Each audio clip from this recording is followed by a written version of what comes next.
কাহিনীর শুরুতে আমরা এনা নামে একটা মেয়েকে দেখি যে সে গিটার বাজাচ্ছে। তখনই তার বাবা এসে গিটারটাকে বাড়ি দিয়ে ভেঙে ফেলে।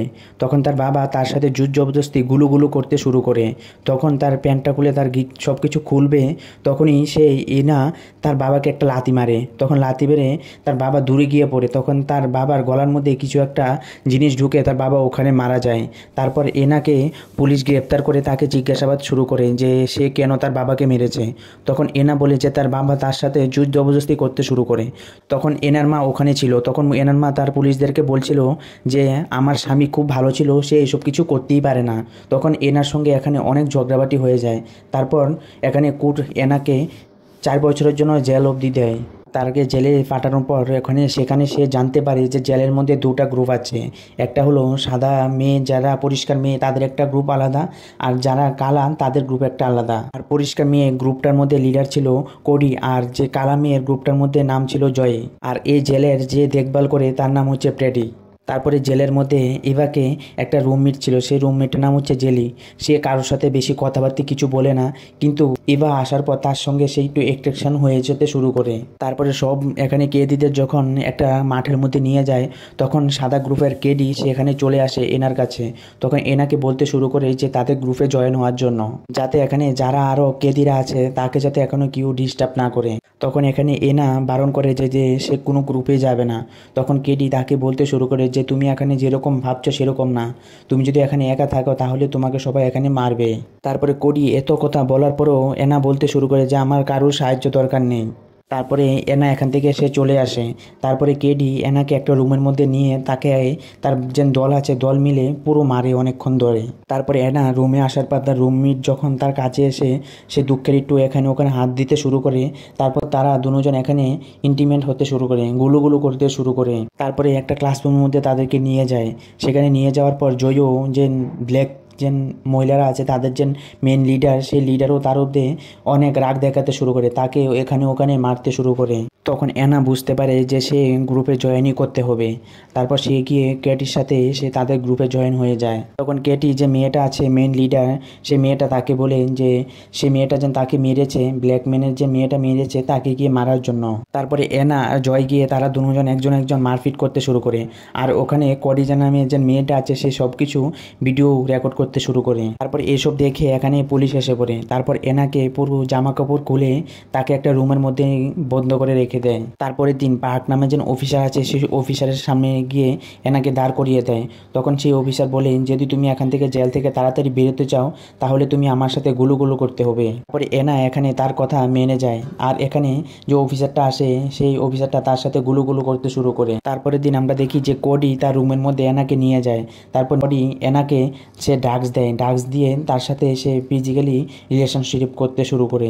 ড্রাগস দেওয়ার পর তার সাথে সে দুজন গুলুগুলু করতে শুরু করে। তারপরের দিন এনা যখন বাইরে বসে কেডি গ্রুপের সাথে কথাবার্তা বলছে, তখন সেখানে জয় এসে পড়ে। এসে এনাকে সেখানে মারতে শুরু করে। তখন এখানে কেটির যে গ্রুপটা আছে গ্রুপ সহ মিলে তাদের এক গ্রুপ আরেক গ্রুপের সঙ্গে মারপিট করতে শুরু করে। তারপর সেখানে আবার অফিসারের কাছে এনাকে নিয়ে যায়। তারপর অফিসারের কাছে যাওয়ার পর তার সাথে আবার অফিসারটা গুলুগুলু করতে শুরু করে। অফিসারটা এইসব বলে যে এখন আমি গুলুগুলু করছি, কিন্তু দ্বিতীয়বার আসলে কিন্তু তোমাকে আর মাফ করব না। তারপর এনা সে রুমের মধ্যে যায়, রুমমেটের সঙ্গে এসে জিনিকে বলতে শুরু করে যে সে তার থেকে যেন জিনি দূরে থাকে, না হলে সে জুনিকে মেরে ফেলবে। তারপরে পুলিশ যখন আবার তাদের সবাইকে চেক করতে শুরু করে, তারপর দেখে যে এনার গায়ের মধ্যে কাটাকাটি দাগ আছে। তারপর আবার অফিসারের কাছে নিয়ে এনাকে বসিয়ে দেয়। তারপর এনা আবার সেই অফিসারের সঙ্গে এসে রাগ দেখাতে শুরু করে যে তুমি যেন আমার সাথে এসব করছো সেগুলি আমার সাথে তুমি রেপ করছো। তখন সেই অফিসার আর তার সঙ্গে কিছু করে না, তাকে বোঝাতে শুরু করে যে সে যেন এসব কথা গিয়ে কাউকে না বলে। তারপরে এবার এসব কথা শুনে সে আবার কোর্টির কাছে চলে আসে, এসে তার সঙ্গে আবার ড্রাগ খেতে শুরু করে।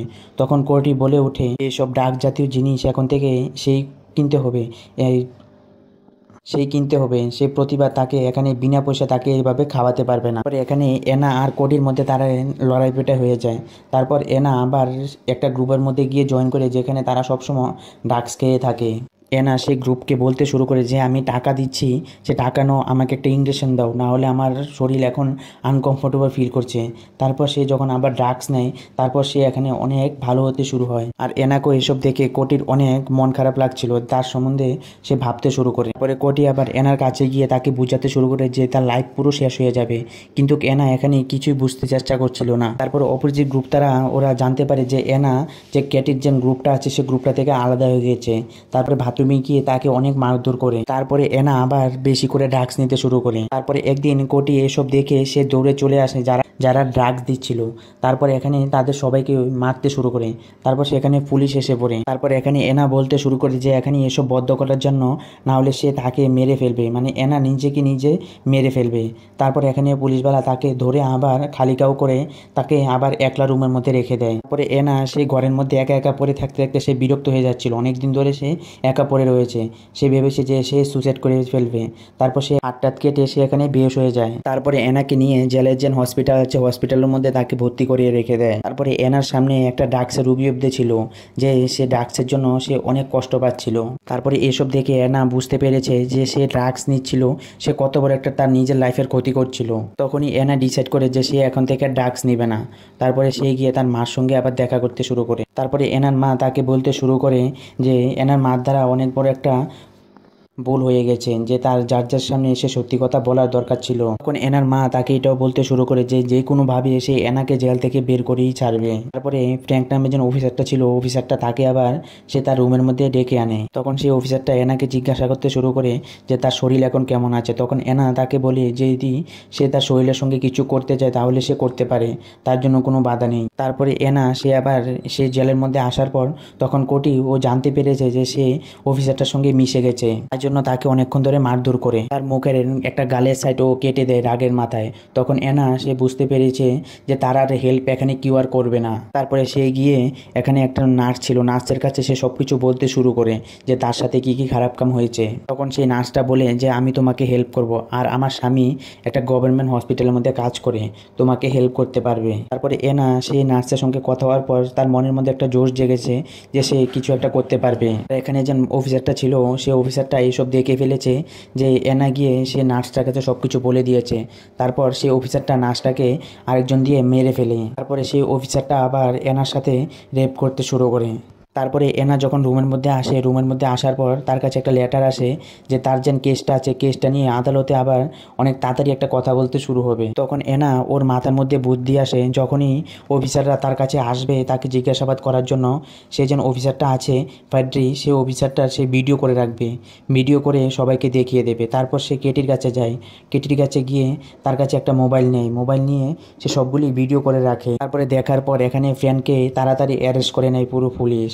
তারপর এখান থেকেই পুরো কাহিনী শেষ হয়ে যায়। তারপর এখানে ইভা সে তার মার কাছে চলে যায়, সে জেল থেকে এখান থেকে বেরিয়ে যায়। তারপর এখানে পুরো কাহিনী শেষ হয়ে যায়। আর আপনাদের যদি এরকম কাহিনী আরও ভালো লেগে থাকে তাহলে চ্যানেলটাকে সাবস্ক্রাইব করে কমেন্ট করে জানিয়ে দেবেন। তো আজকের জন্য বাই।